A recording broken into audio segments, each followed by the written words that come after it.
relies on several key components, including economic vitality, common community health, natural resources, recreation, arts and culture, and community engagement. Now, this is community engagement. So we're meeting that, but we need more. Like many of the things that I just listed, we may need more, but that's what we're here to try to do. So that's what I'd like for you to take home with you. And now, my job is to introduce somebody who... You're next? Door prizes, yeah. Door prizes. I can't hear you. Tickets. Oh, the tickets. Yeah, I'm going to introduce him to pick them. Okay. I'm sorry. Yeah, come on in. And I'm supposed to introduce him. Can you imagine that? Well, I'm going to give you a job. Oh, no. The tickets. The tickets. So, if you just step on around here, okay, and you can reach deep. Okay. The last three digits are 604. I knew he was going to do that.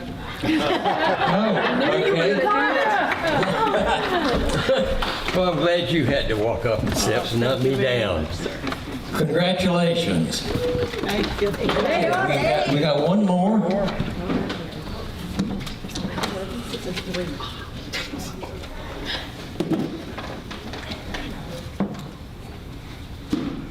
And this was at 595. 595. Check the bottom of your purse, that's where it is. 595. It's one of them. It's the ninth one I gave out.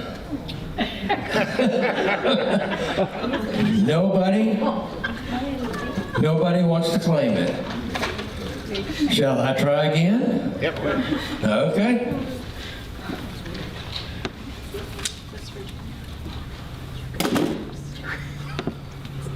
$644.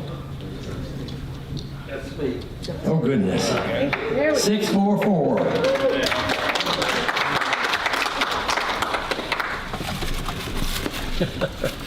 Hello there, sir. Thank you, Mr. Athol. Yes, sir. Appreciate it. Yes, sir. Glad to give that to you. Yes, sir. Good man. Congratulations. Thank you. Okay. Now I'm going to turn the podium over to Gail, and we'll go from there. Are you gonna put it back in here, or Caleb, would you do the slide, are you please? gonna put it back in this? Or No, I'll just hold it like this. I'm not going to be up here long. This is the quote that Bill was quoting. We want to welcome you all here. And this is a year in the life of Clifton Forge. And I just want to let you know very quickly how this all came about.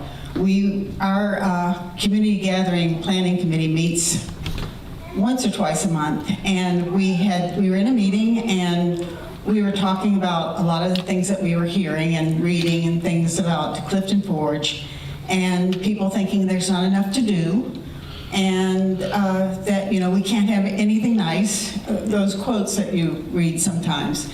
And one of our members said, the reason we're all here is because we love Clifton Forge.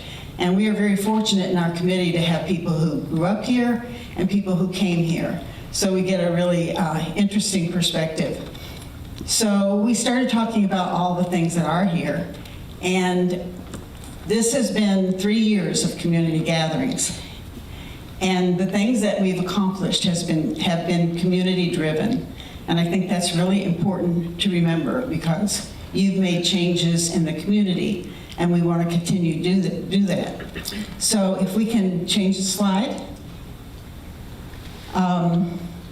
We want to give a sincere thank you to our council members that voted unanimously to progress with our branding strategy.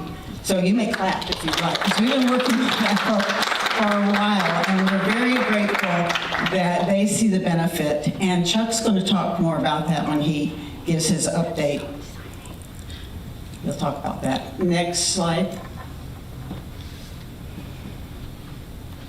this one. It only takes a few committed people to spark a movement, but when an entire community gets involved, the possibilities are endless. So we're going to talk a lot about engagement and involvement tonight and needing you to work for the community you want. So thank you so much for coming, and I will turn it over to Town Manager Unruh. Thank you, Gail.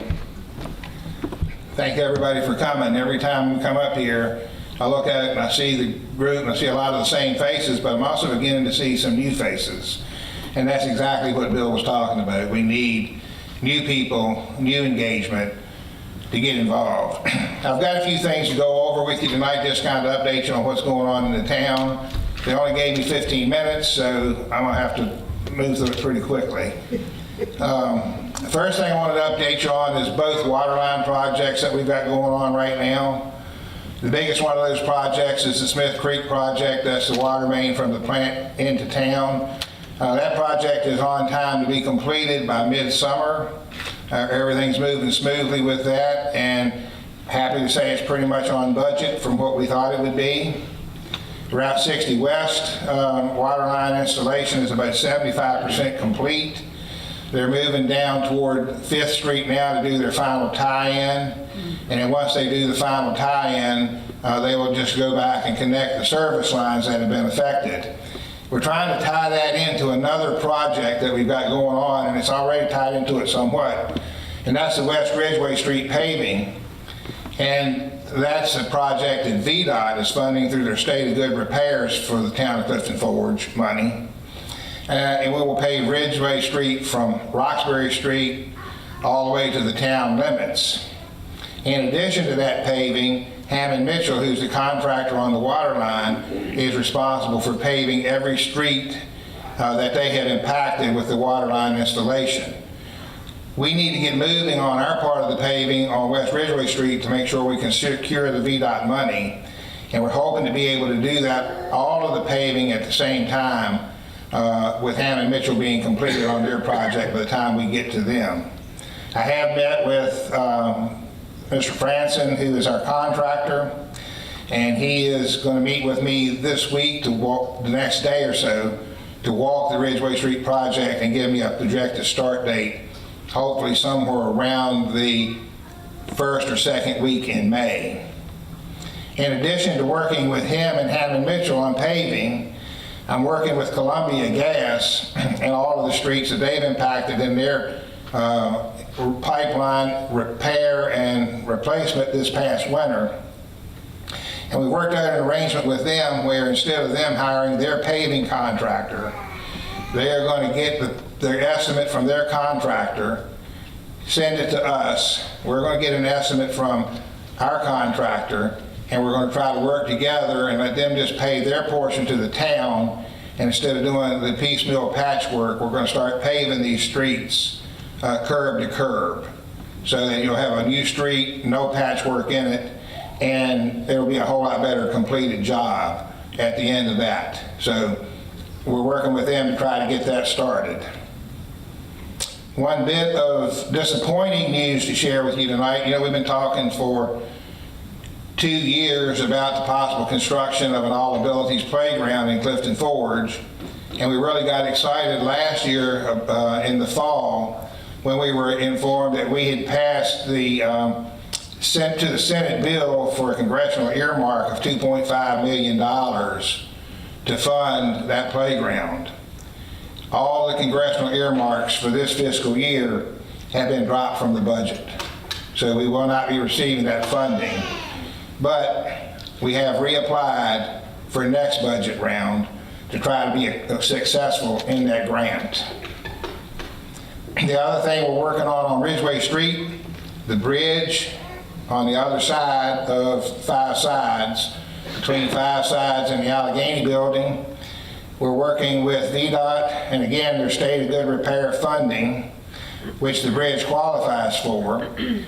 We involve grant writers from Roanoke Valley Alleghany Regional Commission, Wendy and I, and VDOT, and we're in the process of submitting an application for repair or replacement of that bridge to be a 2026 VDOT SGR project.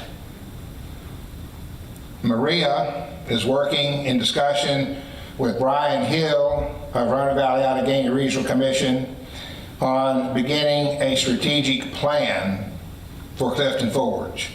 As you know, we amended our comprehensive plan last year, and one of the things that we decided when we did that amendment was that we needed to develop a strategic plan to help carry out some of the suggested things that were in that comprehensive plan.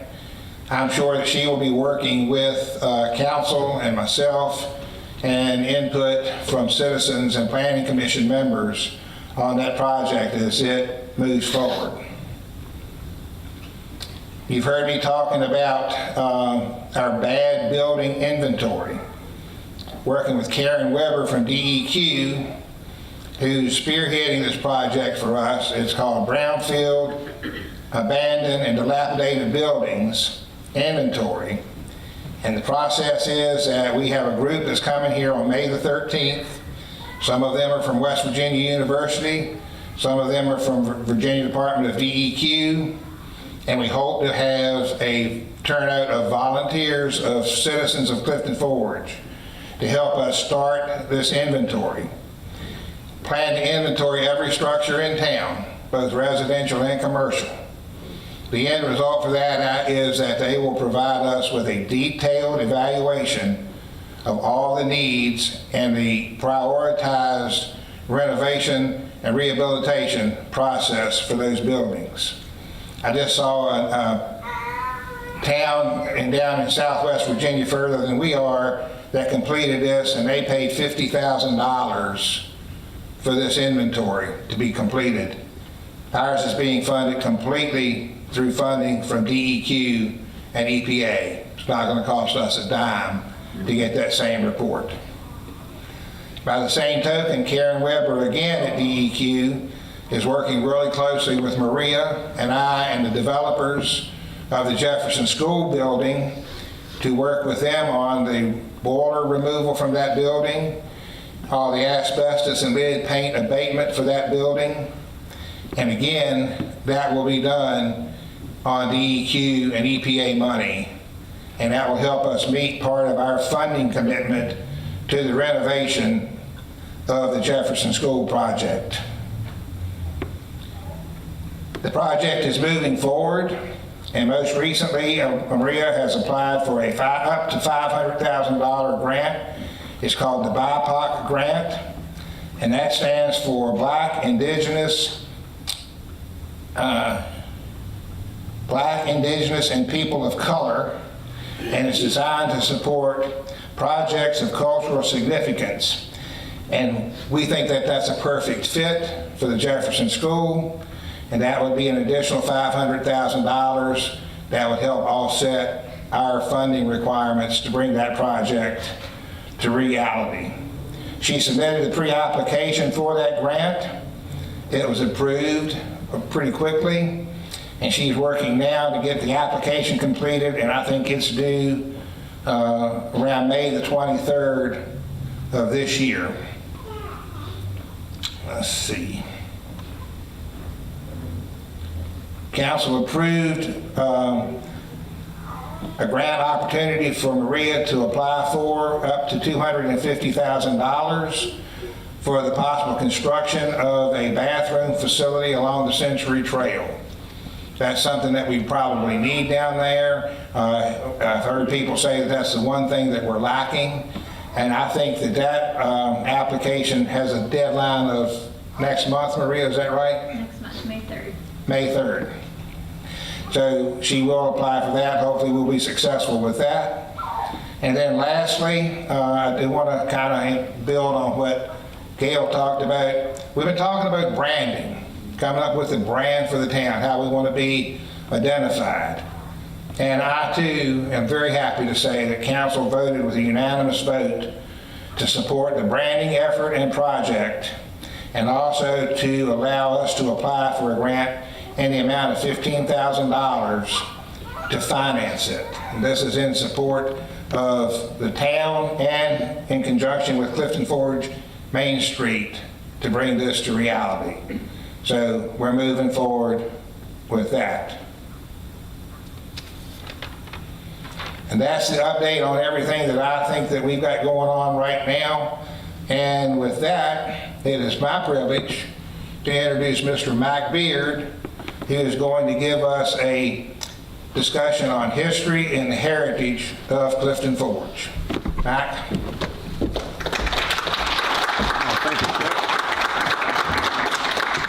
Thank you very much. Welcome, everybody.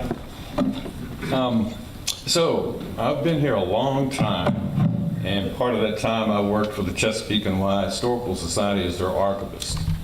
So, Gail and Mott, and Autumn and Sandra, they said, man, why don't you bore those people with some of the stuff you bore us? Hold the mic closer, please. Yes. So why don't you talk a little bit about that? I said, sure. So when I would give tours at the Heritage Center, not everybody was really crazy about big old locomotives. And many of them had never ridden on a train, much less behind a steam locomotive. So I had to find something that was relative to everybody that came. Next slide. Okay, 1903. Wright Brothers, they're building their flyer in Dayton, Ohio, and they had to get it to Kitty Hawk. And the roads were terrible. And so they loaded it up on a boxcar, and that route brought them through Clifton Forge. There's no record that they actually got off and had a sandwich, but it showed the infrastructure that we maintained here, allowed them to bring very sensitive equipment, their disassembled plane, to Newport News, where they traveled on to Kitty Hawk. Had it not been for the railroad, their first flight in history may have been delayed by years. And next slide. So Clifton Forge had an icing station. This allowed, for the first time in history, fresh fruit and vegetables to come from southern climates to states in the north in the middle of winter. It improved nutritional value, which in turn had less lost days from illness at work, less lost days at school, and improved productivity in education. And next slide. It also reduced the loss of that food, so it made food, good food, cheaper, more economic. And the ice station was along the river, out here on the yard, directly across from us. And our ice house was down here, right about where the courthouse is now. Next slide. So the Pullman Motor Company. The Pullman Company, they employed thousands of black workers to take care of the sleeping cars and the dining cars. And for the first time, black workers could get a stable wage that allowed them to provide for their family, start a business, and in general, just improve their economic status.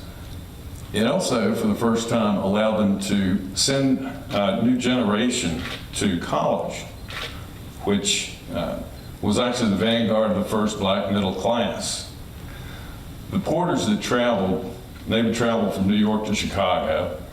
They would see new ideas. They would talk to people about issues of the day. And it became fundamental for the start of the civil rights movement.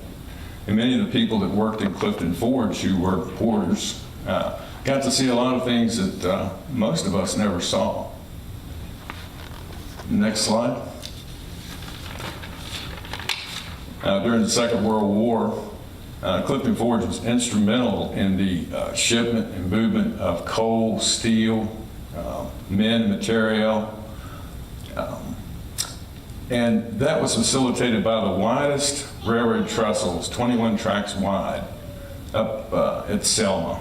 And when you cross the Jackson River, you're going to cross part of that trestle. It was so important that it was on every Axis target map, every German map, every Japanese map, every Italian map. Next slide, please. So, in my time, after World War II, it was the Cold War, and now we were dealing with another enemy, dealing with the Russians. Clifton Forge participated in civil defense air raid drills. Every Friday, it was about 2 o'clock, they'd have a drill. It would start out low rumble, high-pitched wail, and that was the be alert. Then you'd have a couple short blasts, and that meant take cover. So if I was in school, we'd jump under our desk, just knowing that 3/4-inch plywood was going to save me from an atomic bomb. And in the cartoons, we'd see cartoons on Saturday morning and in the evening. And it was Bert the Turtle, and he was telling us to duck and cover.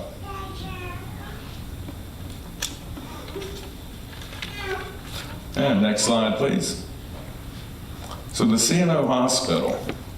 Now, the C&O Hospital, well, the C&O had several hospitals around the line, and they were built specifically for C&O employees. But in Clifton Forge, because there was not a hospital nearby, not convenient to get to, it was open to the community. So it offered leading-edge health care, and it was also a model for the employer-sponsored health care. Before Medicare, before Medicaid, the C&O Hospital took care of any needs you might have. I don't know, some of you may have been born in this hospital. I was. I remember asking Mom, I said, do you think one of those babies are me? And she said, no, they're cute. Now, what the C&O Hospital did, what the railroad did, through the C&O Hospital, it brought great health care to rural areas like ours. Next slide, please. So one of the first pacemakers implanted in Virginia was in 1959 at the C&O Hospital. The patient's name was H.W. Hoffman. He presented his card, and all of this was taken care of. His physician was Dr. Charles Ballou. As you can see, the pacemaker was worn on the outside, and it had dials that you would adjust. There was a nursing school that was attached to the hospital. Now, if Mr. Hoffman saw a student nurse coming in to get his pulse, well, he was apt to dial that thing up. And when she grabbed his wrist, it'd be pounding like a jackhammer. It'll awaken sense of humor. Next. So some of the broader applications of what the railroad did in Clifton Forge and for the rest of the nation, it supported aviation, improved public health nationally. Economic and social progress took place because of the Pullman Company. National security, of course, and medical innovations. And last slide, please.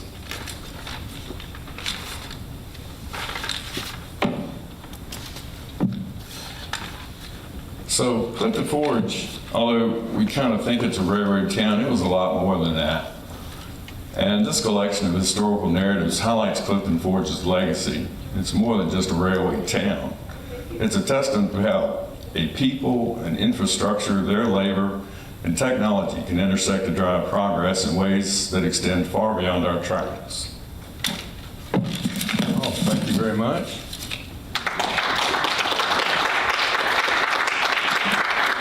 And the black and white photos that we saw tonight, they're from the C&O Historical Society archive. They would love to have you come and visit them. It's a wonderful asset, so please support them. And the QR code will take you to additional material and a full script of the details of this program.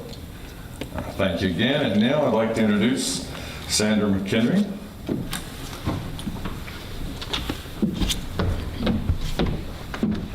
There you go. Thank you, Mac. Well, I've been tasked with letting you know or telling you about a year in the life of Clifton Forge. But before I get into that, and I only have 100 slides, there's a lot that happens in Clifton Forge in a year, and I'm not kidding. There are 100 slides. It'll go fast though. But before I get into that, every one of us has a story about how we came to live here, and I want to tell you my story briefly. And it goes back. It starts a little over 30 years ago. I had never heard of Clifton Forge. I didn't hear about it really 30 years ago, but I knew about Covington. I was living in Charleston, South Carolina, engaged to a guy who worked for West Vaco. He worked at the carbon plant down in Charleston. And we came up here and visited Covington because he would have to come up here for work every once in a while. And I don't remember Clifton Forge at the time. I don't think we went through it, but we did drive around Covington. And I remember driving down, he was driving, I was in the passenger seat, going down Alleghany Avenue in Covington. And you go down Alleghany Avenue, and there's these hills. You go up and you go down, and then you come up on the West Vaco mill with the stacks and the smoke and everything else. And I turned to him, and I guess we were engaged at the time. I turned to him and I said, "I never want to live here." And he turned to me and said, "Okay." Well, we went back to Charleston. We got married. We're still married, despite all that. Life took us to Kentucky, where we lived for several years. Had 2 boys there. And one beautiful fall day, I remember it perfectly. We're sitting out on our front porch, beautiful house, beautiful day, beautiful neighborhood. We knew everyone. And he turns to me and he says, "Sweetheart, I'm going to break your heart." And he said, "They've asked me to transfer to Covington, Virginia." Now, he could have told me worse things. I can think of 2 things that were worse, but this was number 3 on the list. It was not a move I wanted to make. But when a company asks you to transfer, it's not really an ask, it's a tell. So in December of that year, we loaded up the boys, drove a couple of hours to my parents' house, dropped them off. They were 5 and 7 at the time. And we drove another 9 hours to Virginia. But I had made a deal with him that we weren't going to live in Alleghany County. We looked north of Roanoke. We had 5 days to find a house. We spent a couple of days in the Fincastle, Troutville area, couldn't find anything. And I said, "Let's check Lexington. Lexington has a nice vibe. I like Lexington." So we looked there. We couldn't afford anything in Lexington. I still don't think we could afford anything in Lexington. So in the last couple of days that we had to find a house, because we needed to move at the beginning of the year, we drove over the mountain, and I was crying. Tears were flowing. And did I mention I was 4 months pregnant? Yeah, that's probably part of it too. But this was not a move I wanted to make. We did not look at Clifton Forge then. Clifton Forge, if you've known Clifton Forge, it has had its highs and lows. And it was at a low point at that time, and we did not look in Clifton Forge, but we looked around Covington and finally found a house out Potts Creek. So in January of that year, we moved, and we were Creekers for a while. And we lived out there for several years until one boy went to college, the other one was getting ready to graduate high school, and I looked around and I said, "This is an awful big house. I want to live somewhere where I can walk around, I can walk downtown, there's a neighborhood where I can go out and take walks. I want to be 5 minutes from a grocery store, not 20. And we started looking, and I was hearing good things about Clifton Forge. It was at a high point. This was around 2016. I took a year to look for the house. At one point, Garland Humphreys told me, "You've seen every house in Clifton Forge," and I think I had. Well, we finally decided on one and bought a home up on McCormick and moved here in 2018. Now, I didn't start really doing things in town right away, and then COVID hit, and I was regretting my decision to downsize because we had 5 people in the house then with 3 dogs. But after COVID, started to venture out more and do things in the community. Things opened up after COVID, more events were happening. And I don't do anything halfway. I'm either all in or all out, pretty much. So I've been involved in a lot of events and activities in Clifton Forge over the last few years, and that's what I want to tell you about. Go ahead, most of these pictures are going to be mine, but many of them also are from Chuck Alvarez. This is one of his. It's a beautiful picture. And if we're going to start the year, we need to start in winter time. So I'm starting in January. So some of the pictures are his, many are mine. Some are from our friend Jada Callender. And then if I couldn't find a picture, I stole one from Facebook. This, as most of you all know, this is the lights on the creek. Light the Creek, I believe, is the official name. But they keep the lights up through the holiday season until probably late February. I have a cold aversion. I do not like cold weather. But there are occasional nights in the 50s when I'll go out and look at the lights. Now, this is something I will do on a cold day. And I'll talk about Douthit as it's kind of town adjacent. We are so fortunate to have a state park within about 7 miles. It takes maybe 10 minutes for me to get there. My husband can do it in 5. But if you go on the first day of the year, you do one of their guided hikes, you get a decal. We did the tree identification hike this year. And if it happens to be snowing, you might get a nice picture of the lake. I hate to admit it, I love chocolate. Any kind of chocolate, doesn't matter. The only chocolate I don't like is with walnuts in it. But I have never been to the chocolate bar. So next year, I'm going to go. But every year, the chocolate bar occurs at the Arts and Crafts Center downtown here. And here's just some folks enjoying that. February is Black History Month, so there are events throughout the month. Some of those are held here in the Historic Masonic Theater. And weather permitting, there will be a march on Martin Luther King Jr. Day. The train show. I went to the train show this year. If you go to the Armory, they have all sorts of vendors set up with booths. You can look at different models of trains. You can buy little model trains. Anything you want is there. And then you can venture on over to the C&O Heritage Center. And if you've never been in one of the trains, I really recommend a guided tour. It is so fascinating to look at this bygone era of train travel that we travel by trains now, but it's a little bit different. But these cars are really interesting, and I highly recommend a tour. I even go back every once in a while whenever they have a show there. You kind of get in free. I go through and look at all the train cars. I want to plug our library a little bit. We are very fortunate in this town to have a public library. I'm a big library fan, and they have events throughout the year for kids and for adults. They do chair yoga there. They have special things in the summertime for kids. They'll have some of their events over in the firehouse. I've worked a lot with the Clifton Forge Library over the last couple of years, and you go in there and you talk to Iris, Kathy, or Mike. If they don't have a book, they'll order it for you. And now we're going to leave behind the winter months, but we'll be back because we're going to talk more about winter when we get to the holidays. We're going to jump into spring. And of course, first thing we're going to do is we're going to walk across Church Street in the shortest St. Patrick's Day parade. I know it's the shortest in Virginia. I don't know if it's the shortest in Kentucky. If it is in Virginia, in the United States, because whenever I Google it, some other parade comes up. So I'm going to have someone check on that for me. But you march across the street, and then you can have a party. You go to the party in the underground, which is right below us. You can have green beer if that's what you want. And they also have the ugliest knees contest. Now I do have a list of regrets. I have things that I wish I had not said. I have things I wish I had not done. This definitely is on my list of things I wish I had not done. That is me with the blindfold. And Susan Hutchison approached me one day and said, "Would you do me a favor? Don't do any favors for Susan Hutchison." Because I said, "Sure, what do you need?" And she said, "Would you judge the ugliest knees contest?" And I thought, I can do that. I've seen good knees. I've seen bad knees. I know knees. Well, you don't look at them. You feel knees. You palpate knees. You're blindfolded. This was the most uncomfortable 30 minutes of my life.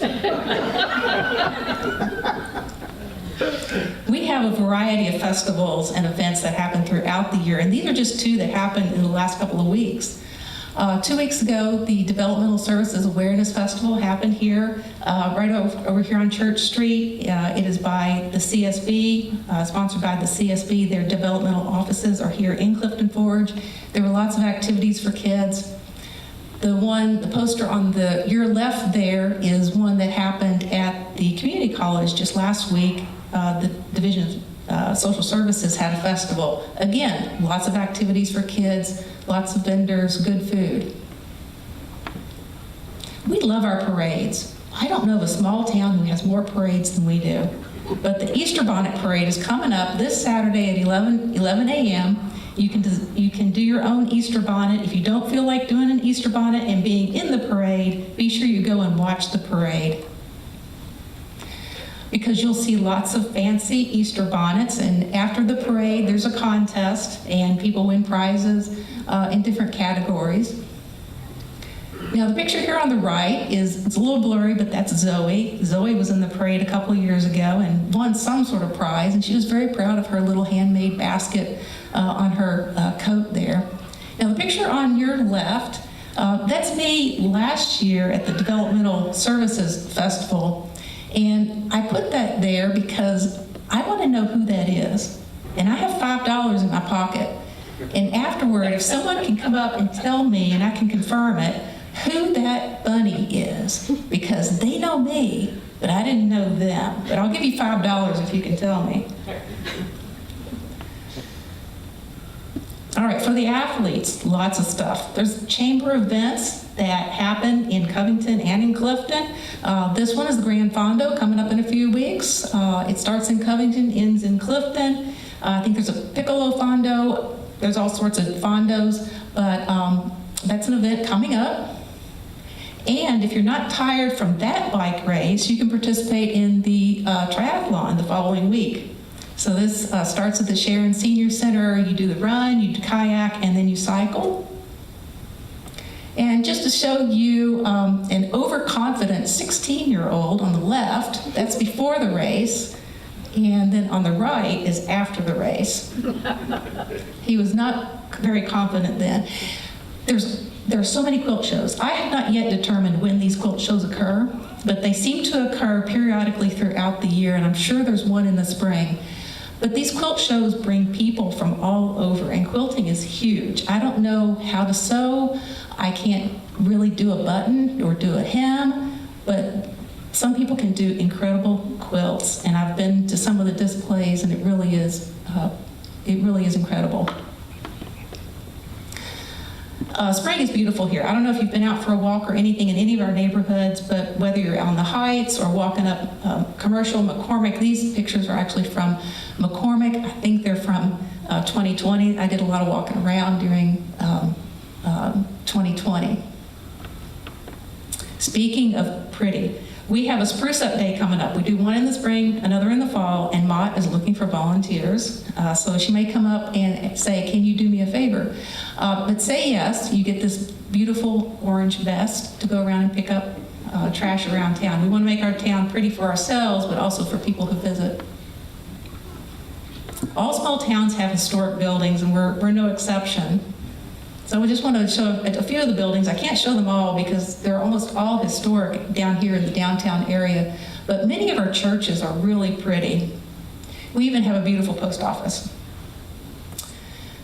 Now, you're in one of the most beautiful buildings in Clifton Forge, the historic Masonic Theater. This theater was built in the early 1900s, had several different owners, fell into disrepair, was eventually bought by the town of Clifton Forge in the early 2000s.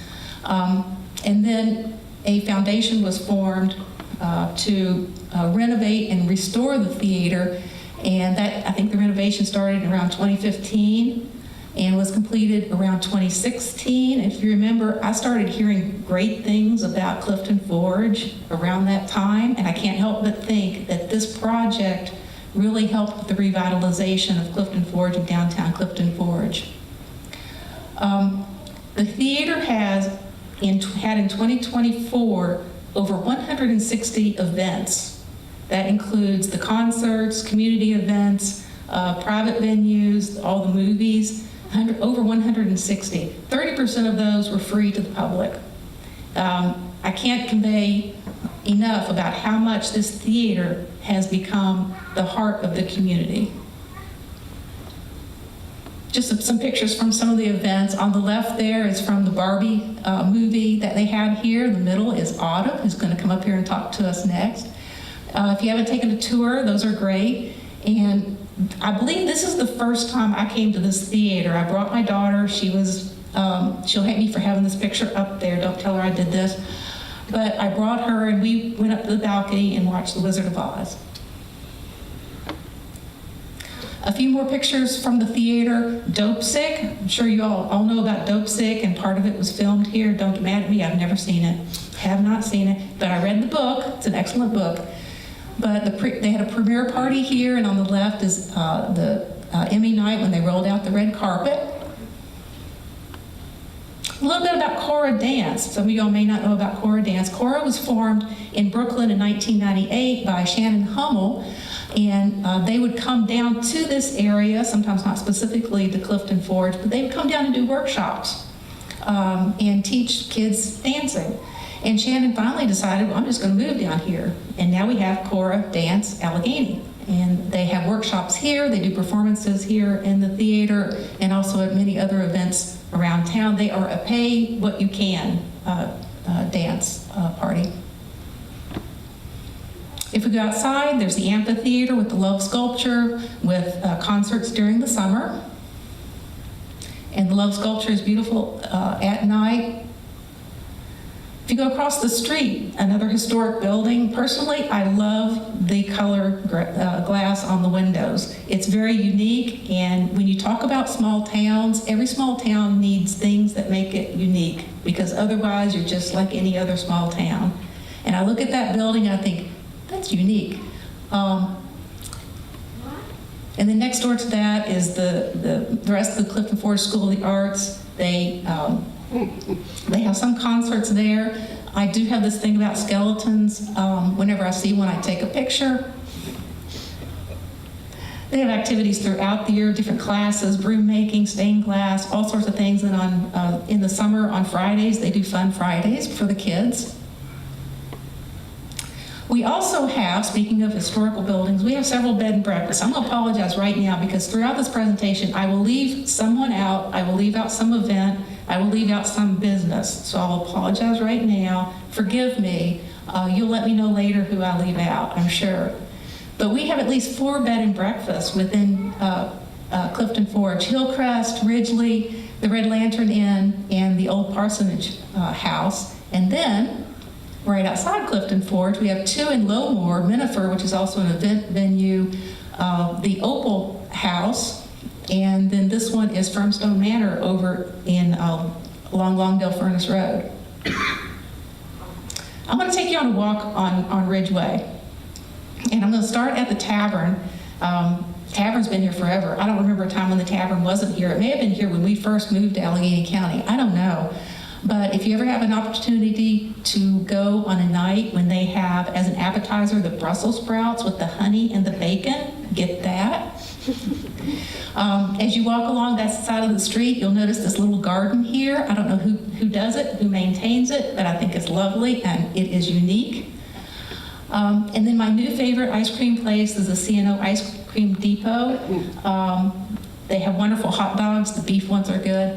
And I recommend the ice cream nacho boat. It's enough for 2 people. And before we go any further, on down from that, Bear Mountain Signs. I don't know if you do have a need for much custom printing of signs and banners, but Melissa does a great job. And if you see a banner or a sign along anywhere in Clifton Forge, more than likely she's done it. And I'm often tempted to do something online to get it quicker and to get it cheaper, but you don't get the quality. And then on down the street, Ace Hardware. That's really an anchor for our downtown. I love Rashad. He'll do anything for you. He's a great supporter of this community. In fact, he's sponsoring lunch for me tomorrow for 60 of our seniors. And then after Ace Hardware, we have 5 Sides. Gosh, when I moved here, I looked at that building, I thought, that's the ugliest building I've ever seen. I'm sure you did too. It's right in the middle of our historic downtown. It is not a historic building. Then the McConnells bought it, and they have put in time, money, and effort, and it is It is really gorgeous. Love the murals. They've done murals on both sides, and the fountain is working. If you didn't notice when you came in tonight, it was turned on. Then across the street, the depot, it has a different name, but I just call it the depot. Betsy has come in and done a great job with that. She's got over, I don't know how many vendors now, but lots of vintage items. It's just fun to walk through. Across the street from that is Mountain Field Market, chicken salad. That's all you need to know, chicken salad. Now, before I continue down the road, let's talk about the underground. Not the underground that's below us, but the real underground. If I have someone with me, I'll go there. I've been there several times, just poking around. This is a tour that Mac did last year for our Hike the Forge, which I'll talk a little bit more about in a minute. But the underground, we went down there, he did a tour, we took the floodlights and shined it on places where shops used to be before everything got raised up. It's an interesting area. My dream would be to make it into something, and that would be really unique. For all those quilters who come, for all these quilt shows, Jane with Lolly's Quilt Shop, and then a couple of doors down from that, Libby's Closet. Jenny has gotten all of her spring stuff out now. And then the Alleghany Highlands Arts Center, what I love about them is they really support our schools, among many other organizations, but this is a picture I took. I think it's the middle school art show. Could be the high school, I'm not sure, but from last year. And if you go around back of the Arts Center, there's this mural there that was painted by one of our youth at the time, Sabrina Burks, but it's just a really cool mural. And we have a bike rack. I once tried to ride my bike and I got it downtown, but I could not make it back up. Michael's. I walk into Michael's and sit down. This happened the last time I went there. Walk in, sit down, the waitress comes up and said, "Would you like the eggplant parmesan?" And I said, "Yes, of course." Oh So Foxy, take a look in there. She has some beautiful spring arrangements right now. 42 Deli, if you get the club sandwich, it feeds two. And then a couple doors down from that, Four Moons, it never fails me, they never fail me. I'll go in there and I'll say, can you make this, and can you make it by tomorrow? And she can do it. Or I'll go in there with just an idea and I'll say, well, what do you think about this? And she'll make it. Let's go to summer. I've only covered 2 seasons. Let's go to summer. Summer goes pretty quickly. The C&O Heritage Festival, one of the first events of the summer, I think it's on May 31st this year. The date is not on here, but I believe that's when it is. This is another beautiful photograph by Chuck Alvarez. Flag Day ceremonies. Flag Day ceremonies. Troop 2, we have Boy Scout troop that was formed in 1913. I think they're the second oldest in Virginia. But they help with that as well as the VFW, the Flag Day ceremonies. Juneteenth. The last couple of years, Juneteenth ceremonies have been held at Washington Park. Terrific speakers for these. They give a lot of the history of Clifton Forge during this event.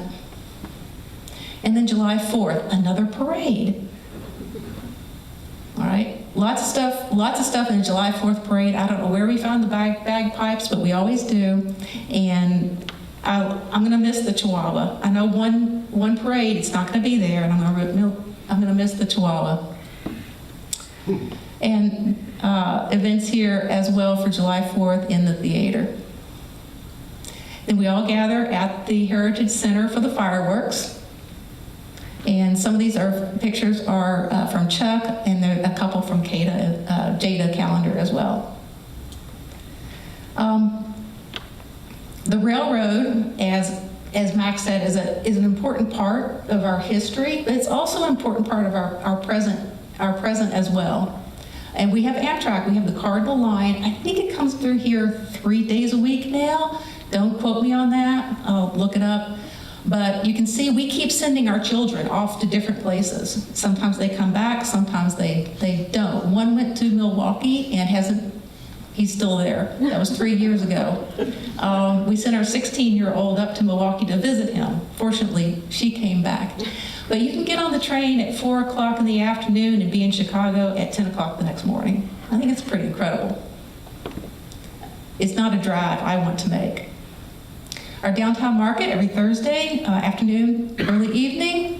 You can pick up produce, succulents. I've had one of these in the little light bulb thing alive for 3 years, and that is a record. Fridays in the Forge. This will be our 3rd year for Fridays in the Forge. I assume we're going to do it again. We all meet downtown, close down Ridgeway. There's bands, food, lots of things to do for the kids to do. Hike the Forge is my personal favorite. We've done it the last 2 years. This is done with the YMCA, Clifton Forge Main Street, and the Clifton Forge Parks and Trails Committee.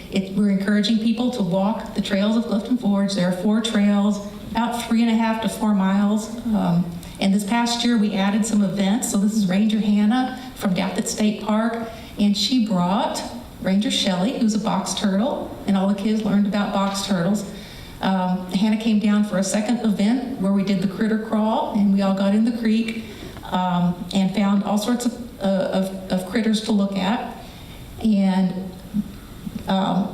looking at the trails, the Smith Creek Trail. Okay, I'll go over 4 trails real quickly. Smith Creek Trail, which we know is the sensory trail, kind of. I gotta stop waving my hands because he flips the slide. There's the original Smithy. If anyone needs to really know what the original head of Smithy looks like, I do have better pictures. More pictures of the sensory trail, Smith Creek. This is Lover's Walk. I thought this was an appropriate picture because, well, when the one child went to Milwaukee, we got left with the dog. And I think my husband loves the dog more than me. Hazel Run comes off of Washington Park. It's a very nice trail. I was on it this past week. It is very well maintained, and I want to give a shout out to Public Works, who helps maintain our trails, also the Clifton Forge Trails Committee, but also Alleghany Trail Alliance, which comes through with their chainsaws to make sure some of these trails are maintained. And then Fairmont, if you go up Hazel Run Trail, make a left, you can get on Fairmont Trail. Linden Park, used to play some tennis there, haven't in a couple of years, but they have also added pickleball courts. And we have a dog park. I think this is Gail with some of her dogs. Our dogs can't go with other dogs. Green Pastures. Green Pastures was Longdale Furnace. Well, it was Green Pastures, then it was Longdale Furnace, now it's Green Pastures again. It was built in the 1930s by the CCC as a facility for African Americans because they weren't allowed into the other state parks.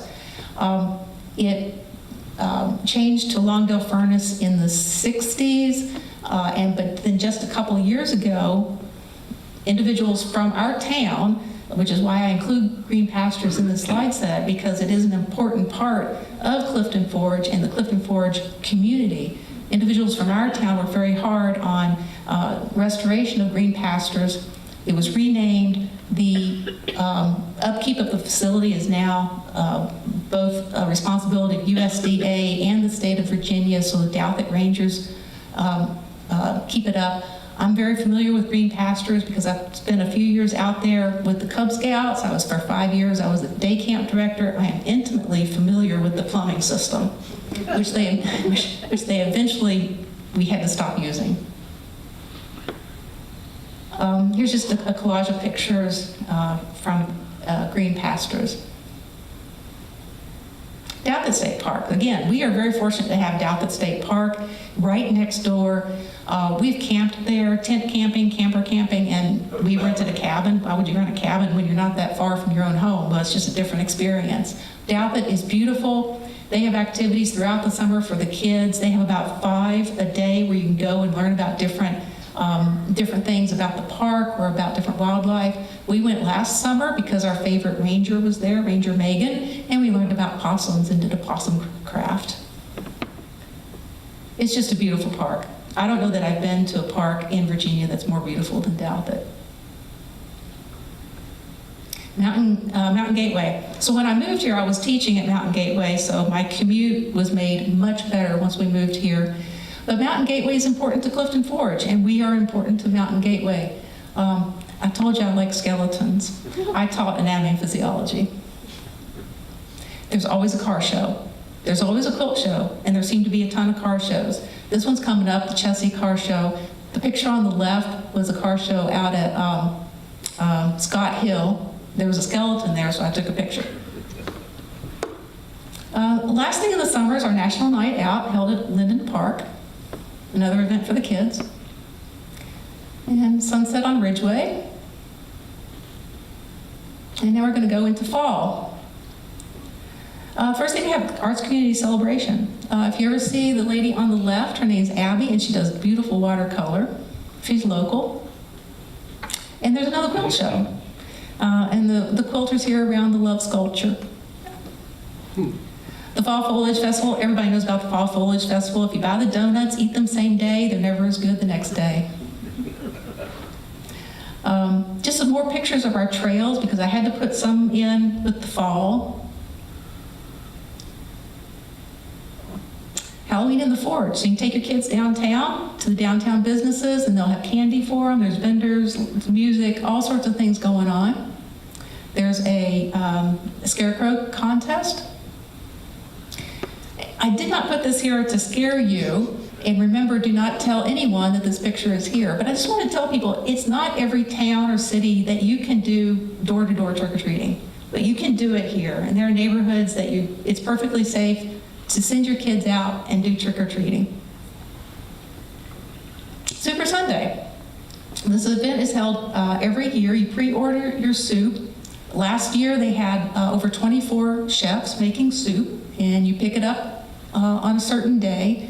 And just to give it, all proceeds go to the Clifton Forge Food Pantry. And to give you a little idea of the impact of this, over the last 10 years, $35,000 has been raised for the food pantry.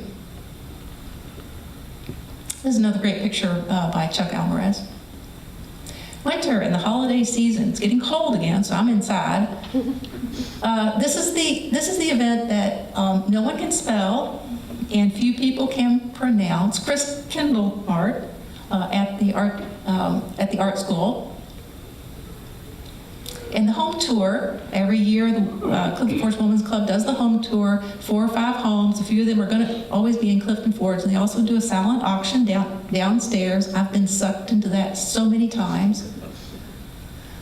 And we have the holiday lights, whether you start at the art school with the illumination or go over the bridge to the creek. It's very pretty. These are our friends Bill and Mott handing out some hot cocoa. The Christmas tree lighting, done every year, and then after the lighting, come over here to the underground Santa and more hot cocoa, probably some cookies. And you'll notice I had no pictures of the Christmas parade. I don't go to the Christmas parade. It's way too cold. The last thing here I want to talk about is us, the community gathering.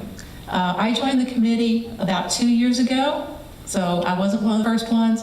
But since then, I know we have recognized businesses, we have recognized volunteers, we have recognized homeowners for fixing up the exterior of their homes. We have had speakers come in talking about different things that would make the town better, and that's what we're all about, is just making our town a better place to live and to work and play and do business. When we talk about branding, really what we're talking about is marketing. And we're trying to figure out who we are so we can brand ourselves in some way so that we can market ourselves. When we market ourselves, that means people come to visit. When they come to visit, businesses get improved. There are more jobs. More people coming to visit means some people are going to come here to live. And once people come here to live, more money, more jobs, more businesses, a better Clifton Forge. And that's what branding is all about. So I'll leave you with another sunset on Ridgeway here, and I just wanted one more little short story before I turn this over to Autumn about pride in your community. And this was before I moved to Clifton Forge. We lived out on the creek. We were making a trip. We went to Virginia Beach, and we were taking a family friend who lived in Clifton Forge. when people would ask me, well, where are you all visiting from? I would just always say Covington, Virginia, because that's what our address was, living out on Potts Creek. And we went out one night in Virginia Beach, and someone asked, well, where are you all visiting from? And I said, we're from Clifton Forge. Well, my friend, she said, I am from Clifton. I got the story wrong. I said, I'm from Covington, Virginia. My friend said, well, I'm from Clifton Forge. And she said it very proudly. And I didn't quite understand at the time why she said it that way, but I do now, because when you've lived in Clifton Forge and you understand the uniqueness of it, everything that happens in Clifton Forge, all the events throughout the year, the people here, you're going to say, I'm from Clifton Forge. And it's a sense of pride in the community, and that's what we're all about when we have these community gatherings, is how do we make Clifton Forge better to have more pride in our community? Thank you. I'm going to introduce Autumn Morgan, and she'll introduce. All right, come on up, Lacey. We're actually going to move over to the chairs and kind of switch gears for a second. You can kind of head on over. We're going to have kind of a new feel of a community gathering, kind of make it a talk show, podcast kind of vibe. So, can you hear me? Okay, that's all.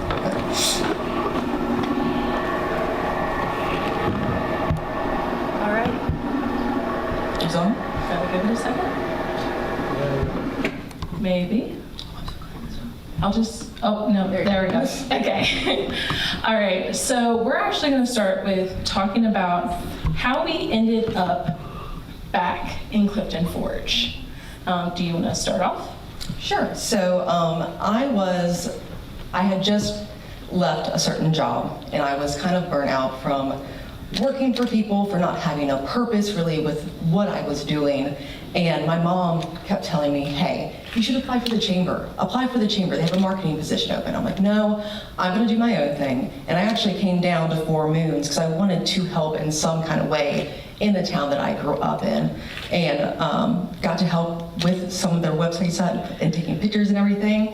And then I finally was like, you know what? Okay, I will apply for this job. And it was the best thing that I have done in my adult life.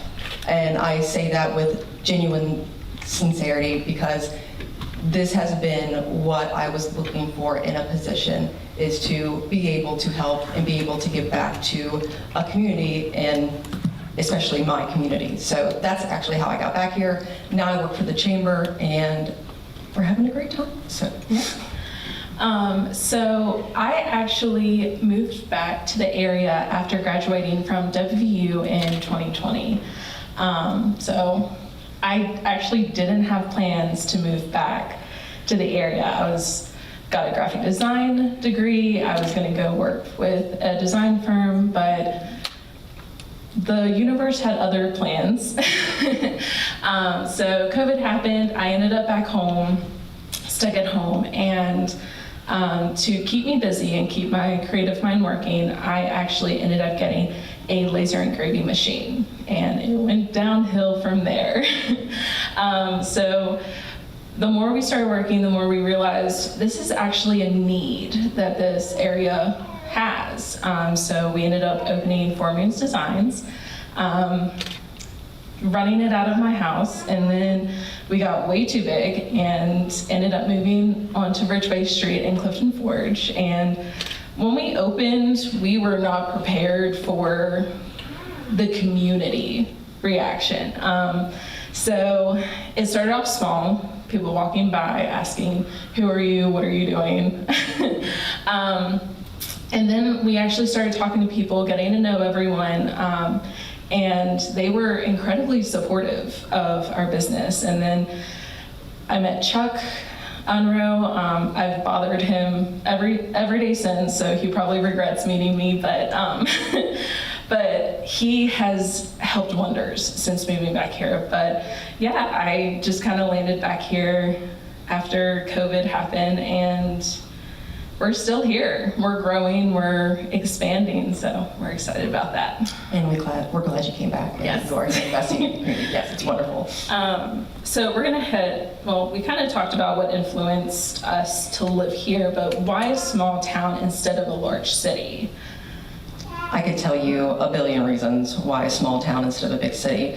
Growing up here, I'll be honest, I did want to move away at some point, never to a big city because small cities are way better.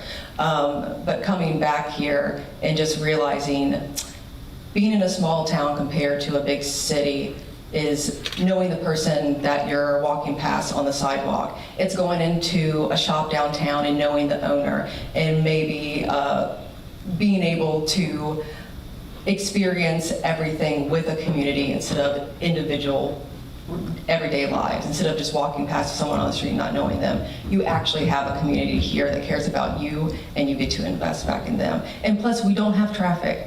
That is something that is key. That is we a do benefit. not have traffic.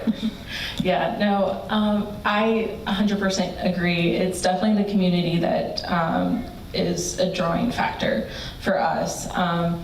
Being involved with community is so much easier in a small town. You can kind of help shape how you view the potential of the town. So it's just warm and cozy, more welcoming, I feel. Agreed, yeah. Don't get me wrong, I do miss the shops, but but I mean, having our unique shops around here is definitely a draw because you get to, like you said, you get to go in, talk to the owner, talk to people you see on a daily basis, and have that friendship, having that relationship definitely helps take over the fact that we don't have a Marshalls or...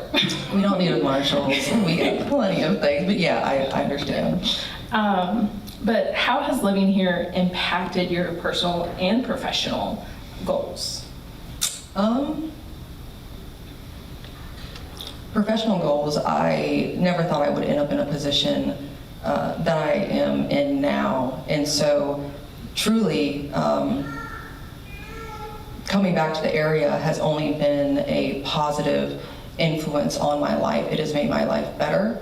I honestly did not think that it would at first. I was a little nervous, and every day I'm grateful that I made the decision to interview for that job, and I'm so grateful that I was able to do it because it shaped me professionally, because I actually love the job that I get to do and I get to help people. And in my personal life, when you love your job, everything else is a lot of times easier. So it's made my personal life better, it has made my professional life better, and I'm just grateful that, like Autumn said at first, like the universe had other plans for me, and I'm grateful that it did and that it brought me back here.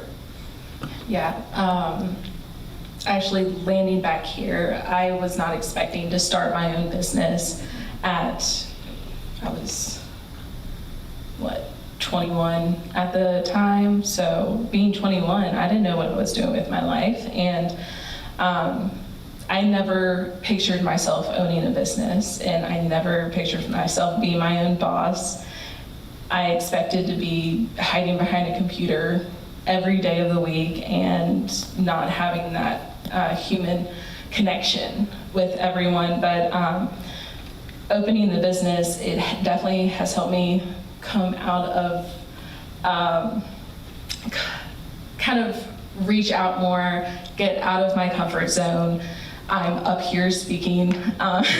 Listen, Autumn has grown so much from just when I came into the shop and actually got to talk to you until now. I mean, it's wonderful to watch, and it's wonderful to see. Thank you. You're welcome. But yeah, no, I definitely wouldn't be the person I am today if I did not come back to Clifton Forge and open a business. So it has definitely helped me grow personally and also grow with connections throughout the area.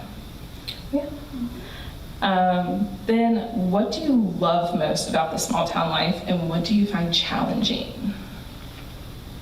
What I love the most, and I think, you know, there's a lot of beautiful little towns across the country, but I will say we are very lucky that we have the mountains that we do. It's like our mountains hug us.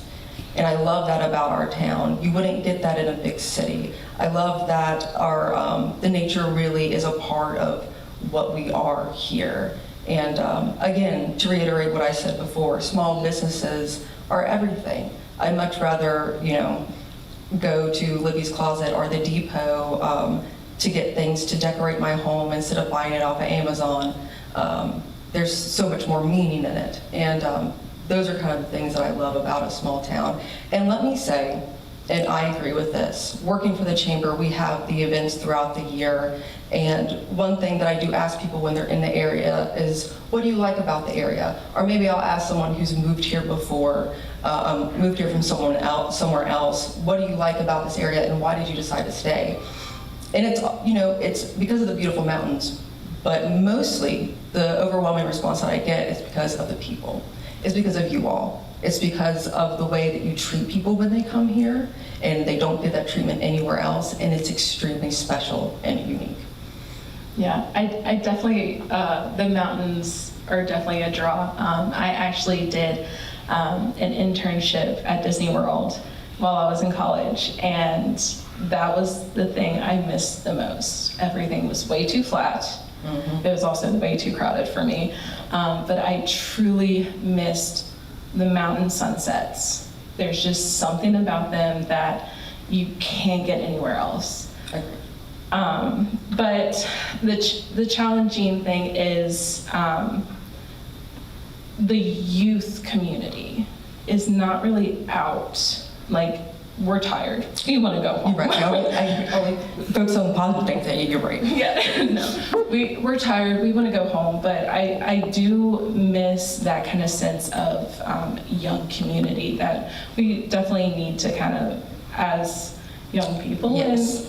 and try to bring them back out of their homes instead of getting them work home. Just get something out that actually draws them before they land home and not want to leave. Exactly. And a lot of us are, you're right, we're working, we want to go home, and I think we're headed towards that.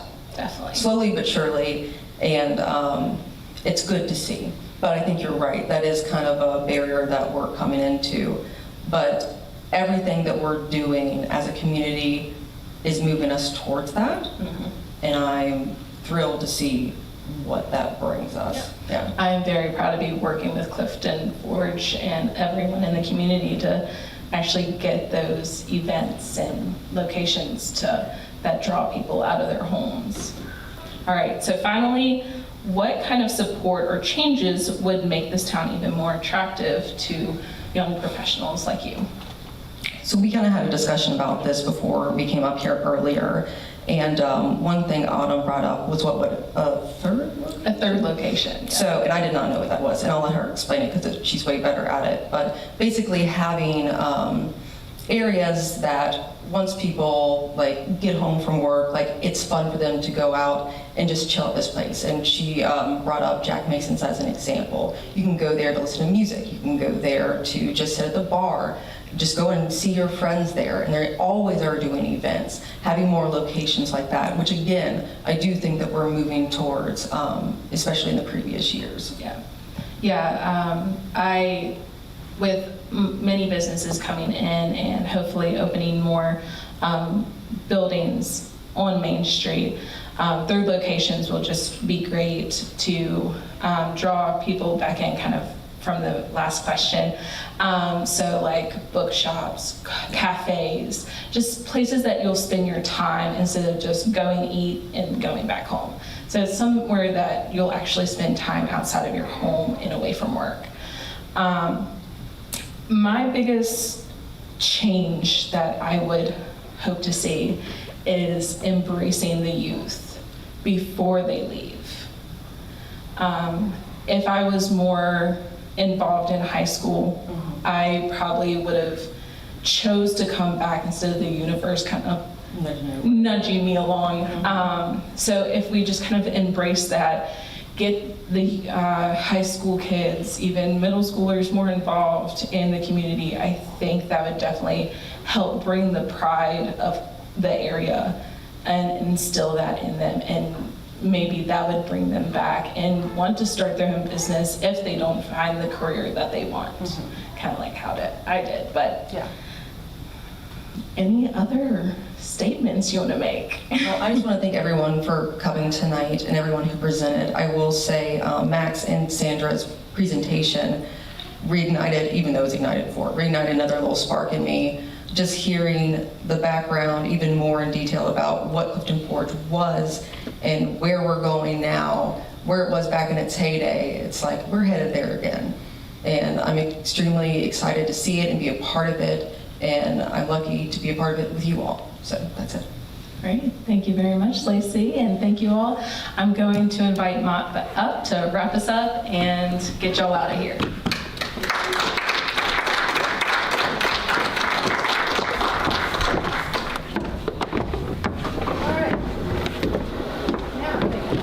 No, keep going. Keep rolling. Just keep going. I'm going to keep talking. Now can you hear me? I think you're starting to be able to hear me. First thing I think is another bigger round of applause for all of these people that have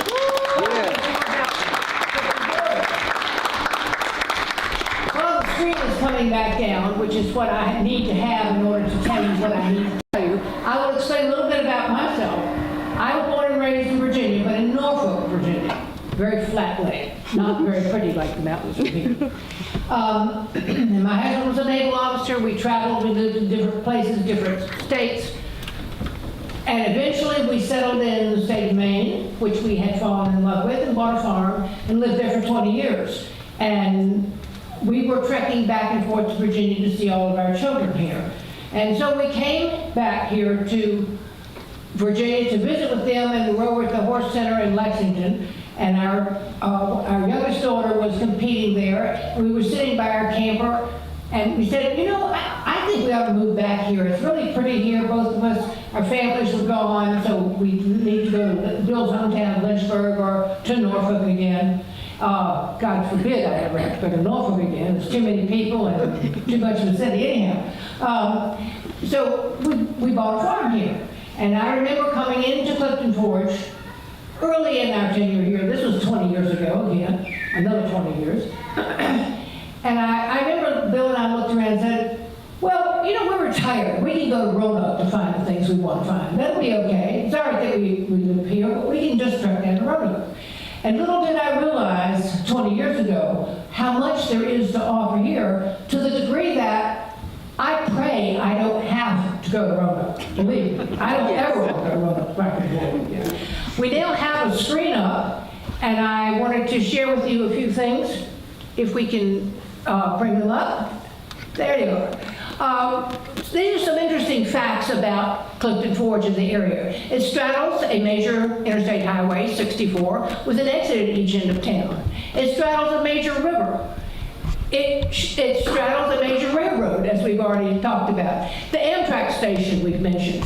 It's the intersection of I-64 and Route 220, a major highway. It's approximately 30 miles from the intersection of I-64 and I-81. It's approximately 85 miles from the intersection of I-64 and I-77. So we're close to major roads. Approximately 45 miles from the Roanoke-Blacksburg Regional Airport, approximately 45 miles from the Greenbrier Valley Airport, and it's approximately 14 miles from Ingalls Field Airport, although the back road up there is a little treacherous at times. It's less than 150 miles from the Piedmont Triad International Airport. It's approximately 30 miles from the Greenbrier Resort. It's approximately 30 miles from the Homestead Resort, although it seems to take longer to get to the Greenbrier as far as I'm concerned. It's approximately 30 miles from Lake Mumaw. It's approximately 220 miles from Washington, D.C., which makes it very easy to get there if you so desire. It's less than 5 miles from the Lewis Gale Alleghany Hospital and many other related health services. It's less than 5 miles from the YMCA. It owns its own water supply fed by a pure mountain stream that is totally within a national forest. It has access to natural gas. It has broadband fiber. It has a dependable supply of electricity. Council manager form of government. You already met the manager tonight. Investment in a highly qualified planning and community development professional. Effective public works department. Effective and fully staffed police department, sheriff's office, and state police. An effective fire department. An effective volunteer rescue squad. Leaf brush and bulk pickup program. Food pantry. Downtown market. 2 nursing homes, 2 adult living facilities, 2 top adventure town 2 years in a row. I remember I was here when that happened. It was pretty exciting. Fully restored 120-year-old historic Masonic Theater, the Masonic Amphitheater, Alleghany Highlands Arts and Crafts Center, the Clifton Forge School of the Arts, C&O Heritage Center, Garland's Fancy Feed, Core Dance Alleghany, Youth League sports programs, Apple Folks of America, and the Stars Grove, which was just here this past Sunday, Boy Scouts and Girl Scouts, the Alleghany Foundation, Mountain Gateway Community College, Jackson River Governor's School, All Abilities Park, Clifton Forge Dog Park, Linden Park, Matthews Park, Memorial Park, Booker T. Washington Park, Community Gardens, Clifton Forge Armory, Sensory Trail, Hazel Run Trail, Lovers Walk Trail, George Washington and Jefferson National Forest, Clifton Forge Library, Love Sculpture, Clifton Forge Main Street Program, community gatherings, incredible volunteers, multiple local news media coverage, Clifton Forge High School Alumni Association, incredible architecture, affordable housing, numerous housing rehab and sweat equity opportunities, multiple restaurants, unique and distinctive downtown shops and business opportunities, multiple and charming lodging options, multiple churches, 2 banks, used to be more, 2 pharmacies, 1 dentist, 1 supermarket, awesome hardware store, Jefferson School renovation, Clifton Forge High School, beautiful mountain scenery, district seasons. Yeah, I can see that. I didn't know. District seasons, okay. Spring, summer, fall, and winter. Outdoor paradise. Walking, hiking, biking, running, swimming, canoeing, kayaking, boating, fishing, hunting, bird watching, and photography. And you can go home and look at TV after that. Many service organizations to join, all of which could use more help. Also, we're in very close proximity to Downton State Park, Green Pastures, Cliftondale Country Club, Alleghany Humane Society, Roaring Run Trail and Falls. That's a beautiful falls if you've never been there, very close by. Jackson River Technical Center, Jackson River Sports Complex and Amphitheater, Alleghany Arts Council events, Garth Newell Music Center, Lion Kiln Theater, Virginia Horse Center, Washington and Lee University, Virginia Military Institute, VMI, Southern Virginia University, used to be Southern Seminary, Hollins University, used to be Hollins College, and Roanoke College. Natural Bridge State Park, the Appalachian Trail, the Blue Ridge Parkway, Explore Park. Virginia Transportation Museum, Taubman Museum of Art, Virginia Science Museum, Mill Mountain Zoo, Virginia Safari Park, Berglund Center, Salem Civic Center. These are the Roanoke things that are not very far away. National D-Day Memorial. Attic Productions, Jefferson Center, Berglund Center, Mill Mountain Theater, and Dr. Pepper Park. The Grandin Theater. Many additional resources close by in Lewisburg, Lexington, and other drivable communities. However, to make your community strong, volunteer, shop local, be proud of your hometown, and work hard, engage to make your community better. By the way, Before we adjourn tonight, please sign up to volunteer for the, it sounds funny, but I'm very serious. Please sign up to volunteer in the theater lobby for our spring spruce up, which is Saturday, a week from this coming Saturday on April 26th. We'll meet at the town hall. Please join us. We have been doing this for close to 10 years now, and it's turned out to be a fun day, and the more of us that come, the quicker we get the work done and the more area we can cover. I'm talking about you young people looking for ways to volunteer. I just want to say that. May's community gathering will be Thursday, May 15th at 6:30 to 8 p.m. here again, and we're going to feature green pastures. There you have another view of our beautiful, quaint, charming, walkable downtown here in the mountains. That's quite something to have a walkable downtown. I want to leave you with one more thought before we go. Supporting your hometown isn't just about pride. It's about coming together, lifting each other up, and building a stronger, brighter future for everyone who calls it home. A thriving hometown starts with us when we show up, stand together, and invest in one another. A stronger community isn't a dream. It's a decision we make together every day through action and unity. Thank you for being here tonight. We appreciate all of you that came, and don't forget to sign up and help us clean up our community.